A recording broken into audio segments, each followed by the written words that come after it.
Being November, it's typically that time of year where people will invoke war and remembrance and sufferings of ages past. Last Sunday, I went to a Remembrance Sunday parade in Salford, and it's one of those things that I've always, in the last couple of years, had mixed feelings over. When you see how much of what is a genuine act of remembrance has been corrupted and turned into this ideological pit where it's treated like a piece of vacant moral high ground to be occupied. But throughout all of this, and even when you go, it still invokes this idea that there has been in the history of our country a collective struggle and a collective suffering. Some of these sufferings were just, others were not, but it was collective struggle nonetheless. And through all of us and all of our ancestors, that blood is the blood of that collective struggle. And even if we don't realize it, through the years and the decades, the centuries and the generations that link us to our forefathers, the blood of that struggle is still there, and it never dies. As we now have moved 100 years beyond the end of the First Great War, we're now living in an age where the political system of today is completely bankrupt. It's something which 100 or 200 years ago, people from across the world would look at this country and look at its system of parliament and democracy and ministerial government as this great ivory tower to be emulated and copied that would bring prosperity everywhere it went.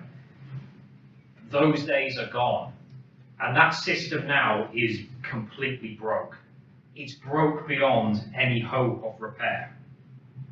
The political left and the political right of today have amalgamated into this centralised mass that is scarcely any different except in the colour of a rosette or the shade of blue on a tie. It's this amalgamised mass that believes in no real principles other than, on the one hand, acquiring as much power as possible, and on the other hand, acquiring as much money as possible, and using both of those things to fuel the other in this endless circle of theft and pillage. The great divide now is not between the left and the right. The great divide is between those who want the old system to carry on as it is, and those who recognise how bankrupt the old system is and actually seek to change it. That is the great divide now. It's not between Labour and the Conservatives, between communists or capitalists. The great divide is those who worship and idolise the system as it stands, and those who recognise how bankrupt that system is and seek to change it. Even if they don't know what they want to change it into, they are unified in their desire to actually make it into something new and something better. The left and the right now, and we've seen this in the last 5 years, have degenerated into completely baseless, airheaded populism. On the right, you've seen the rise of parties like Reform UK, where the principles and values of the party change depending on who's giving you a leaflet, where the ideals and the aims change depending on who happens to be the chairman on any given week, and who happens to be the chairman on any given week changes depending on who is shoving the most money into the pocket of the party leader. And then at the same time on the left, you've also started to see the rise of political forces like those of Jeremy Corbyn, those of your party, and to some extent this has bled into parties like the Greens, where again, although it might broadly be left-wing principles, it is just an empty, baseless, vacuous populism that is based around telling every individual person whatever you think they want to hear at any given moment in order to get their money or their vote. And like all things, this never lasts. It never lasts because if you tell 100 people individually lies, and you tell 100 people that you stand for 100 different things, eventually those people will talk to each other. And as soon as those people talk to each other, they will realise that the whole thing is a giant con. And at that point, you will be branded the worst thing that you can possibly be in this age, in this world, which is a liar.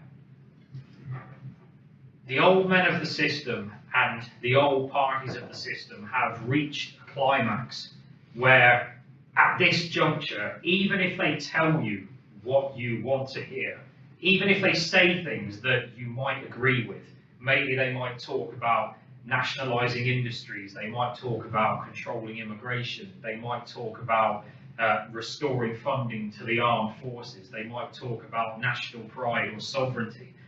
But the true reality is that even if they tell you, the bottom line is that you cannot trust a single word that comes out of their mouth. And if there's one thing you can be certain, it's that they will tell you whatever they think you want to hear at any given moment to get your money and to get your vote. And once they've had your money and they've had your vote, that is the only thing they ever wanted from you. And you, like everyone before and everyone after that is one of their victims, you will then be cast onto the garbage pit of life, broken and abandoned forevermore. That is the nature of the old men of the system now. It's not a nature that is capable of being redeemed. It's not a nature that is ever going to grow and develop into something better. It is the nature of people who know that they have nothing left to offer anymore, that the systems and principles that they've relied upon for 300 or 400 years are no longer effective at dealing with the existential crisis that our people face. It is the behaviour of desperate, bankrupt men who will do anything for just another pound in their pocket.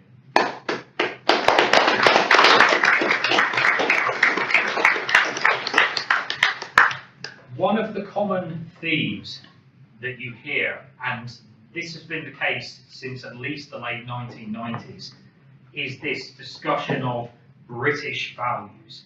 You hear it on the left and you hear it on the right. They will tell you, we must build our society upon British values. These people are wrong because they do not align with British values. And then when you ever ask what these values are, these values will ultimately draw back to being rooted in liberal dogma and liberal ideology. They will talk about things like you believe in freedom, you believe in the rule of law, you believe in democracy, you believe in tolerance. It's ideological dogma. And we can see, when you look at the atomized and fragmented society that we live in, you can see exactly where those values have led. They are ultimately fake values. They're fake values that exist just to cultivate subservience to the same dogma that has put our nation in the pit to begin with. But then we have to ask ourselves another question. What are genuine British values? What are the genuine values that a British person would have? It's not just in somebody's blood, it's not just in somebody's race, it's not just in somebody's religion or in somebody's culture.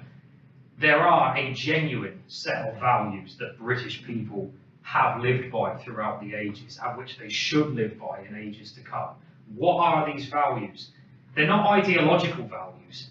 It's nothing to do with nationalism or liberalism or capitalism. These values are about not what people think, but how people act. So the question then is, how does a true Briton act? How does a British person behave? And the values that we come back to are the values that made our people great to begin with. Integrity. The ability to tell the truth, even if people do not want to hear it. the ability to tell the truth even in the face of hostility, and the ability not to lie or suffer oneself to be lied to by anyone, and to punish people for dishonesty and deception. That is a genuine British value. Work ethic. A British person works hard. They do not walk through this world looking for shortcuts or cheap ways to get through life. They don't swindle or exploit. They work hard, honestly, for themselves and for the people around them. True British people are resilient. They don't ever wallow in self-pity.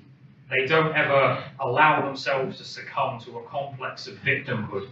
Instead, even if those around them conspire to dig a grave and put them in it, they themselves pull themselves out through their own will and their own work. British people are disciplined. They know what needs to be done, and they do it, even if it's hard, even if it's difficult, because ultimately our enemies are disciplined. Our enemies are people who will think nothing of getting out of bed at 2 o'clock in the morning in order to advance their political agenda. And the reality is that until we are in the position where we can do the same, we will lose every confrontation every single time. If your enemy is prepared to fight harder than you, you will never beat that enemy. There is no way to cheat.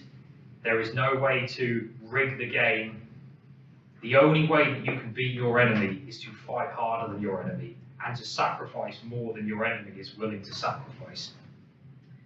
And the final great British value is the belief in the greater good, the belief in our race and nation as something greater than ourselves. Individual people, me, anyone, a single person, their life and death, it's a speck on the face of the earth and the passage of time. A single person's life is nothing. We are here for a short time of decades, and then we are gone. Our people live on for centuries, for millennia, but we as individuals live and are gone. All that matters in the end is what remains of our people. It's not about ourselves, because every person is sure to be born and die. It's about what happens to our people. Everything we do, a genuine nationalist and a genuine member of a national community remembers in the back of their mind everything they do, every hour of every day. They think, how is what I'm doing impacting the person that is next to me? And if the answer is that it is cheating them, robbing them, hurting them, swindling them, then a true British person will never take that action.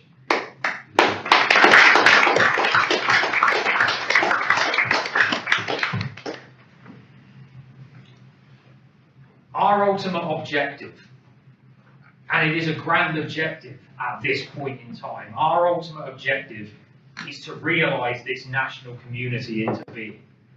Nobody is ever going to do it for us.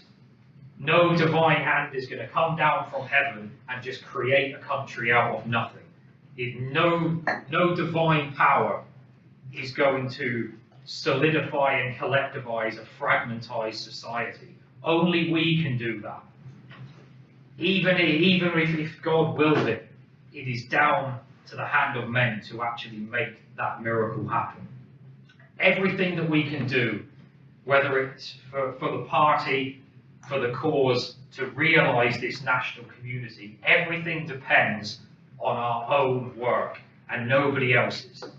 There is no point in making appeals to others. There's no point in making appeals to our enemies to make our lives easy, to let us win, because they never will. Our enemies play to win. Our enemies will never give us a handicap. They will never give us a fake advantage. We must create our own advantages. If our people are going to put themselves on the mantle to be inspected and present themselves as genuine leaders and genuine men of action who are to be followed through a nation in existential crisis, The only way that our people will ever give us that power is if they genuinely believe that we are the best option on the table. They cannot be lied to, they cannot be threatened, they cannot be harassed. Instead, our people must genuinely believe in our agenda. It's not about convincing people to believe in a name or a flag or a logo. It's about convincing people and showing people that they can believe in what our agenda represents. It's not about that flag. It's about what that flag stands for, which is a genuine, unified national community. The only way that we can do this is through relentless organisation and planning. It cannot be done easily. It has to be done through meetings like this, through events like street canvassing and campaigning. It has to be done through months and years of hard work. There is no other way. You cannot cheat with PR, you cannot cheat with social media, you cannot cheat with false promises. And the people who claim that you can are always telling lies. We must win the support of our people for our national agenda by genuinely being the better option. If we are to face down the challenge that has been put before us, if we are to walk in the same shoes as our forefathers did when they made this country out of nothing in the first place, we cannot walk away from that challenge. Our people have it in them to be the most accomplished people on the face of this planet. We've already proven throughout the centuries what our blood is capable of doing. But that means nothing now, because it's not about what we did yesterday. It's about what we do today and what we do tomorrow. That is all the people out there in Birmingham, in England, in Scotland, in Wales, in Britain. That is all those people care about. They have no use for ideologues who can pronounce all the right ideas and opinions, but when the crunch comes, can do nothing of any worth. It is not our beliefs, it is not the things we say that will win people to our cause. It is the things that we do. Britannia and the spirit of this country cannot die. It cannot die while a single person in this country lives and while a single Britain lives.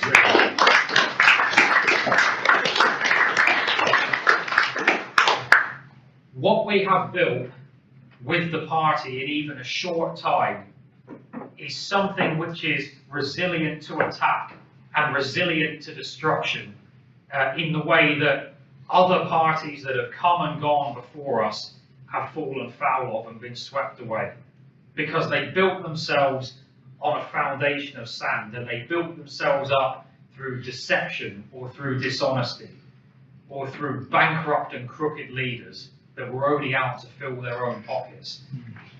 Because we do not do this, what we are doing cannot fail in the same way. Everything, though, comes down to work. The spirit of Britannia is work. The spirit of the party is work. And the spirit of our people tomorrow must also be work.